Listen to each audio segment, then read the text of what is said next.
Ya Allah, Ya Allah. Quand on lève les mains vers le ciel pour implorer son aide. Quand notre cœur murmure en secret nos plus grands rêves. Quand dans la prière en soujoud, on demande une trêve. Allah nous dit, sourate 40, ayat 60, invoquez-moi, je vous répondrai. Le prophète, que la paix d'Allah soit sur lui, a dit, la doha est l'adoration. La doha, ce lien intime avec notre Créateur. Cette porte qui ne se ferme jamais.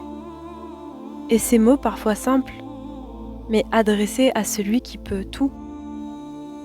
Il est capable de changer notre vie, celle d'ici-bas et celle de l'au-delà. Il lui suffit simplement de dire « Sois ». C'est facile pour lui. Mais encore faut-il sincèrement se confier à lui. Alors profitons de ces heures où tout le monde dort, où il fait noir dehors, pour invoquer Allah, le roi des rois, encore et encore. Celui qui détient tous les trésors. Celui qui peut faire de notre destin, de notre cœur, un joyau d'or.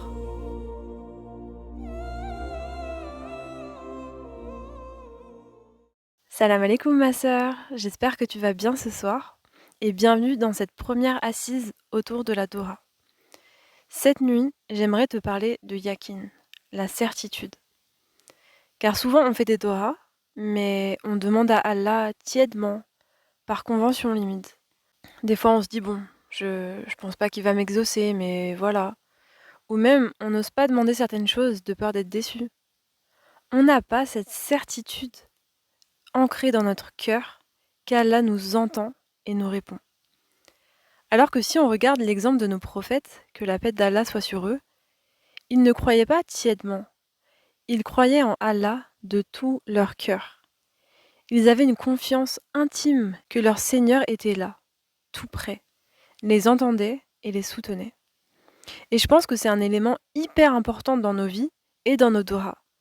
Cette certitude que Allah est tout près, nous entend, nous voit, veut le meilleur pour nous répond et nous exauce. Si on prend l'exemple de Moïse par exemple, qui est pourchassé par Pharaon et son armée, et qui arrive avec son peuple devant la mer. T'imagines, tu fuis un ennemi qui veut ta mort et tu te retrouves face à la mer. Tu peux ni aller à droite ni à gauche. Derrière toi, l'armée de Pharaon. Devant toi, la mer. À ce moment-là, son peuple commence à douter et paniquer, mais pas Moïse. Sourate 26, ayat 61 et 62. فلما تراءى الجمعان قال أصحاب موسى إنا لمدركون قال كلا إن معي ربي سيهدين. Lorsque les deux groupes se virent, les compagnons de Moïse dirent « Nous allons être rattrapés !» Non, mon Seigneur est avec moi, il va me guider. Donc là, Moïse, il a eu la certitude que son Rab était avec lui et que jamais il allait l'abandonner comme ça. Et Allah ouvrit la mer en deux pour leur frayer un chemin et leur donner la victoire. Et nous, ça nous paraît fou et incroyable que la mer se fende en deux. Ça l'est en vrai, mais la mer, c'est une créature d'Allah. Et nous, dans notre conception d'humain, on a appris le comportement de chaque élément, l'eau, le feu, chaque chose est comme ça. La mer, elle est comme ça, les montagnes sont comme ça, les choses sont figées, sont carrées. Mais non, c'est Allah qui a établi les lois de la nature, la gravité, les forces qui régissent l'univers. C'est lui qui a créé tout ça. Il peut aussi les suspendre, les tordre, quand il veut. Il fait ce qu'il veut. Il peut tout. C'est lui le maître de tout ça. Il peut rendre le feu fraîcheur s'il veut pour le prophète Ibrahim, que la paix d'Allah soit sur lui. C'est lui qui a créé le feu, le bois, Ibrahim, son peuple, le ciel, le sol, c'est lui qui a tout créé. Et c'est à lui que tout appartient, et c'est à lui que tout retournera, quand il aura décidé que c'est l'heure de la fin de ce monde. On a un autre moment aussi, où le prophète Mohammed, que la paix d'Allah soit sur lui, et Abu Bakr, qu'Allah l'agrée, fuyant les Quraysh qui veulent les assassiner. Ça, on en parlera dans un épisode sur l'histoire de la Mecque, Inch'Allah. Donc, fuyant les Quraysh qui veulent les assassiner, ils se cachent dans une grotte. Et les Quraysh arrivent.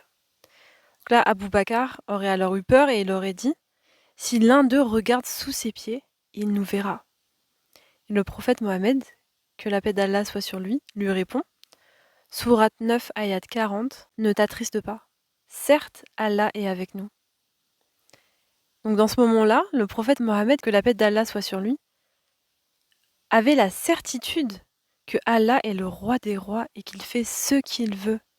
S'il est avec toi, personne ne peut être contre toi. S'il veut les cacher aux yeux des Quraysh, même s'ils sont juste là, tout près, rien de plus facile pour lui. Et c'est ce qu'il a fait, alhamdoulilah. Les prophètes, ils avaient cette certitude, cette foi forte en Allah. Et il y a une phrase très célèbre que j'aime beaucoup qui est attribuée à Ali. Donc Ali, c'est le cousin du prophète, tu sais, le premier enfant converti, et le 4e calife de l'islam, qui illustre parfaitement le yaqin, la certitude. Il aurait dit « Si le voile était levé, ma certitude n'augmenterait pas. » Donc en fait, si Allah levait le voile devant ses yeux, et qu'il pouvait voir les anges, le monde de l'invisible, Allah, le paradis et l'enfer, sa certitude n'augmenterait pas. Tellement en fait, il les voit déjà dans son cœur. Il y croit dur comme fer. Il sait, il vit, en étant convaincu de ça, même si ses yeux ne peuvent pas le voir. Ferme les yeux et imagine que tu n'as jamais eu la bénédiction de la vue. Tu es né aveugle. Les gens qui t'entourent, ta famille, etc., ils te décrivent les choses. Toi, tu ne peux pas les voir. Et imaginons que tu habites à la mer. Tous les jours, tu vas à la mer. Tous les jours, on te décrit le sable, les vagues, le ciel, les oiseaux. Tu sais que c'est là. Eux, ils le voient. Toi, tu ne peux pas le voir, mais tu y crois. Tu es convaincu qu'elle est là, la mer, même si tu ne l'as jamais vue. Et si un jour Allah te donne le bienfait de la vue, tu verras la mer, alhamdoulilah. Mais t'y crois pas plus qu'avant. Dans le sens où t'y as toujours cru, t'as toujours su qu'elle était là. Juste, tu la voyais pas avec tes yeux. Bah, pour Ali, c'est pareil. Avec le monde de l'invisible, les anges, le jugement dernier, le paradis, l'enfer, Allah. Allah, il nous en parle de tout ce monde de l'invisible. Le prophète nous en parle de ce monde de l'invisible. Donc pour lui, c'est 100% réel. Même sans les voir, il sait que c'est là. Et c'est cette certitude que j'aimerais qu'on développe, Inch'Allah. Qu'on croit en Allah comme si on pouvait le voir. Parce que lui, il nous voit. Le prophète, que la paix d'Allah soit sur lui, a dit l'Irsan, donc l'excellence, c'est d'adorer Allah comme si tu le voyais. Et si tu ne le vois pas, certes, lui te voit. Rapporté par Sahih Muslim et Sahih al-Bukhari. Donc quand on fait des Torahs, quand on implore Allah, quand on lui demande, j'aimerais que notre cœur soit rempli de cette certitude. Sourate 2, ayat 186. وإذا سألك عبادي عني فإني قريب أجيب دعوة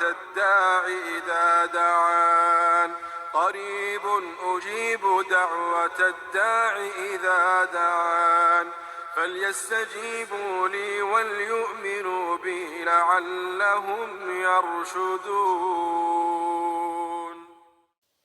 Et quand mes serviteurs t'interrogent sur moi, alors je suis tout proche. Je réponds à l'appel de celui qui m'invoque quand il m'invoque. Qu'ils répondent donc à mon appel et qu'ils croient en moi, afin qu'ils soient bien guidés. Donc Allah nous dit dans le Coran qu'il est là, qu'il est proche, qu'il répond à notre appel quand on l'invoque. Subhanallah. Et on a une autre ayat, donc sourate 40, ayat 60. Invoquez-moi, je vous répondrai. Donc là, c'est clair. On peut pas faire plus clair que ça, efficace. Donc Allah, il nous répond, subhanallah. Est-ce qu'on prend conscience de la valeur de ce qu'il nous dit là, dans ces ayats? Est-ce qu'on laisse ces mots imprégner notre cœur profondément, notre cerveau et tout notre être? Allah, le roi des rois, le maître suprême, le créateur, nous dit qu'il est là, qu'il est proche de nous, qu'il nous entend, et qu'il répond à notre appel. Allah, il est là. Apprenons à le connaître pour développer notre certitude. Parce que c'est difficile de croire de tout son cœur à quelque chose de vague, comme la mer. Imaginons cette mer qu'on ne peut pas voir avec nos yeux. Plus on va nous la décrire, plus on va apprendre des choses sur la mer, ses états, les animaux qui vivent dedans. Plus on va l'étudier, on va lire sur la mer, on va écouter des podcasts sur la mer, on va la ressentir, on va en parler avec d'autres personnes, des scientifiques, des passionnés, des nageurs. Plus on va prendre le temps de ressentir le sable sous nos pieds, prendre le temps de goûter l'eau froide l'hiver, de goûter l'eau chaude l'été, plus on va s'intéresser, plus on va chercher à comprendre, à ressentir, et plus on va avoir la certitude dans nos têtes que, bien sûr, elle existe la mer, c'est sûr en fait, même si on ne peut pas la voir. Donc c'est pareil pour Allah. Étudions-le, étudions ses noms, méditons les miracles du Coran, les miracles scientifiques, apprenons les miracles scientifiques, sa création, apprenons sa science, recherchons sa proximité, etc., etc., pour développer la certitude de sa présence, de sa grandeur et de ses caractères. Par exemple, sourate 4, ayat 58, certes Allah est audient et clairvoyant. Allah c'est Al-Sami, l'audient, celui qui entend tout. Ça signifie que Allah il entend toutes les voix, même les plus discrètes, même un murmure, une invocation dans le cœur, une larme silencieuse, même un petit oiseau qui pousse un tout petit cri. Allah il entend. Allah il t'entend ma sœur, pour de vrai. Sourate 11, ayat 61, mon Seigneur est proche et il répond. Allah c'est Al-Mujib, celui qui répond et qui exauce les invocations. Subhanallah, c'est un nom qu'il s'est donné lui-même. C'est lui qui nous dit qu'il est comme ça. C'est lui qui nous dit « Je suis celui qui répond et qui exauce ». Allah, c'est Al-Karib, le proche. Il est proche de toi, toujours.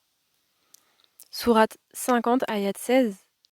ولقد خلقنا الإنسان ونعلم ما توسوس به نفسه ونحن أقرب إليه من حبل الوريد. Nous avons certes créé l'homme et nous savons ce que son âme lui suggère. Et nous sommes plus proches de lui que sa veine jugulaire.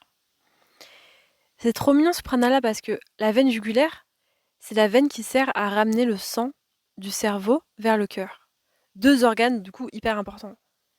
Donc Allah, il connaît notre cerveau, il connaît nos pensées, il connaît ce qu'il y a dans nos cœurs, rien ne lui échappe et il est plus proche de nous encore que cette veine jugulaire. Allah, c'est également Al-Wahhab, le grand donateur, celui qui donne abondamment, sans compter. Allah, c'est Al-Karim, le très généreux. C'est des noms qu'Allah nous apprend, c'est lui qui nous dit qu'il est proche, qu'il entend, qu'il répond, qu'il exauce, qu'il donne, qu'il est généreux. Et quand on lui demande, mais demandons-lui avec la connaissance de ses capacités et de ses attributs. Il y a un hadith qui nous dit, donc le prophète Mohammed, que la paix d'Allah soit sur lui, a dit « Votre Seigneur est pudique et généreux. Il éprouve de la pudeur à ce que son serviteur lève les mains vers lui, puis les ramène vides. » Donc là, le prophète, que la paix d'Allah soit sur lui, nous dit qu'Allah il n'aime pas le fait qu'on lui demande et qu'il nous laisse repartir avec rien. Il aime nous donner. Allah, c'est Al-Razak, celui qui accorde la subsistance. Allah, c'est Al-Fatah, celui qui ouvre les portes que tu pensais fermées, que tu ne voyais même pas. Celui qui ouvre les portes des solutions quand tu pensais qu'il n'y en avait aucune. Celui qui ouvre les portes des opportunités. Allah, c'est Al-Alim, l'omniscient, celui qui sait tout. C'est Al-Bar, le bienveillant, celui qui est bon envers ses serviteurs. C'est Al-Latif, celui qui est subtil, qui est doux. Celui qui agit avec douceur et délicatesse envers ses serviteurs. Donc voilà, Allah, il peut tout, il sait tout, et il t'entend, ma sœur, et il répond à tes invocations. Il connaît ton cœur, et il est doux. Alors implore-le avec yakin, avec certitude, qu'il est là, qu'il t'entend, qu'il te répond, qu'il te connaît. C'est lui qui te dit qu'il est comme ça, alhamdoulilah. Et petit tips pour tes dohas, donc sourate 7, ayat 180, c'est à Allah qu'appartiennent les plus beaux noms. Invoquez-le donc par ses noms. Donc là, Allah, il nous demande en fait de l'invoquer par ses noms. Et ça implique de les connaître un minimum, pour pouvoir l'invoquer avec. Donc quand tu fais des dohas, choisis des noms d'Allah qui te plaisent, qui te parlent, qui te rassurent dans ta doha. Il y a un petit livre que je trouve trop bien avec justement les noms d'Allah et une petite doha à chaque fois qui utilise le nom. Trop bien pour les apprendre et apprendre à les utiliser. Moi j'essaye de l'utiliser pendant mes prières de nuit ou du matin. Je lis 3 ou 4 noms par jour. Et je fais la doha qui a écrit sur les livres avec le nom. Ou bien je fais une doha qui est un peu plus précise pour moi. Je vais mettre la photo du livre sur mon compte Insta, Inch'Allah, si ça t'intéresse. Franchement, le livre, il est à 6 € et il est trop bien. Je le trouve juste incroyable. Qu'Allah les récompense. Donc voilà. Donc faire des dohas comme Allah nous demande de les faire. Passer du temps à découvrir ses noms et ses attributs. Pour apprendre à connaître notre Créateur. Qu'on espère rencontrer un jour, on espère voir sa face. Mais déjà, ici-bas, on peut commencer à apprendre à le connaître. Et ça va nous renforcer dans notre foi, dans notre certitude, dans notre connaissance d'Allah. Et c'est cette certitude qui va nous permettre de croire en Allah coûte que coûte, d'avoir confiance en lui et dans les miracles qu'il peut accomplir dans nos vies. Moi, mon nom préféré en ce moment, c'est Al-Mujib, celui qui répond et qui exauce les invocations. Non mais c'est incroyable. Bon, je te laisse avec ça, ma sœur, et je te souhaite de magnifiques dohas ce soir, avec la certitude qu'Allah est proche de toi, qu'il t'entend, qu'il te répond, car c'est le cas. Subhanallah.